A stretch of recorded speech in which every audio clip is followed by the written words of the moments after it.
আপনারা দেখছেন তারাপীঠ টিভি, সর্বদা সত্যের পথে।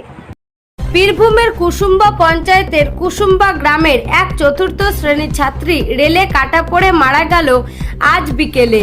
কুসুম্বা ও চাকাইপুর মাঝামাঝি রেল লাইন পারাপারের জন্য সাধারণ মানুষ যাতায়াতের জন্য গড়ানো হয়েছিল একটি কালভার্ট, যেটির উপর দিয়ে ট্রেন যাতায়াত করে। আর এই কালভার্টের উপর আজ বিকেলে 4-5 জন বাচ্চা কালভার্টটার উপর বসেছিল। আর সেই সময় একটি মালগাড়ি পিনার গড়িয়া থেকে রামপুরহাটের দিকে আসছিল।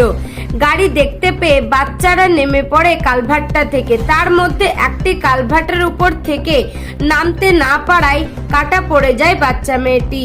বাচ্চা মেয়েটির বাড়ি কুসুম্বা পঞ্চায়েতের কুসুম্বা গ্রামে।